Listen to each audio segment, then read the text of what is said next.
What I've realized over the 23 years of my life, it's not the physical body that holds us back. It's not the physical body that holds us back, but it's the mindset. The biggest disability you can have is a bad mindset. It's not this. We are handicapped, we are crippled by our limiting beliefs, by the thoughts up here. And so this is everything. Your mindset is the superpower to everything. Once you master your mind, you master your life. This phrase that I kind of frame my whole life on is it's not can't, but how.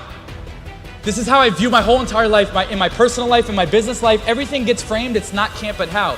Humans are very disempowering creatures, and so when you start off with can't, I can't do this because I'm not tall enough. I can't do this because I don't have the resources.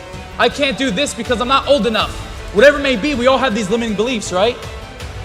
And they're not empowering. And so when we frame something as how, it's not only more empowering, but when you view things as how, your mind will start stimulating more solutions. Every man has two lives, and the second starts when he realizes he has just one. It's like a happy person wants 10,000 things. A sick person just wants one thing. It's your unlimited desires that are clouding your peace, your happiness. Every desire you have is an access where you will suffer. So just don't focus on more than one desire at a time. The universe is rigged in such a way that if you just want one thing and you focus on that, you'll get it. But everything else, you gotta let go.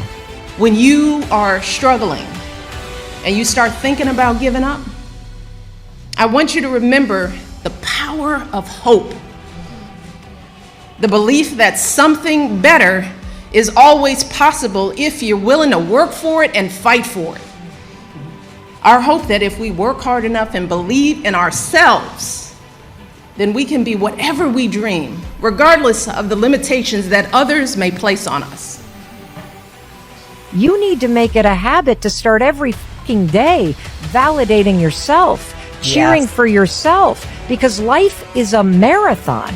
And this might be a challenging leg where you're like, I'm just going to throw in the towel. I'm not going to do that thing. Hell no.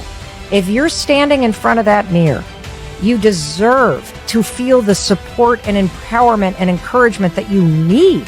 You are doing so much every single day that you don't give yourself credit for. You're not a procrastinator.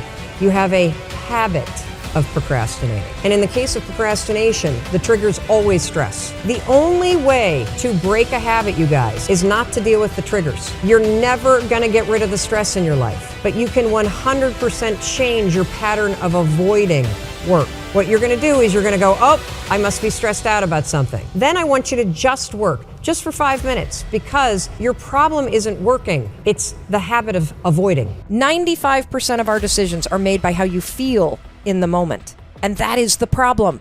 Do you feel like making that cold call?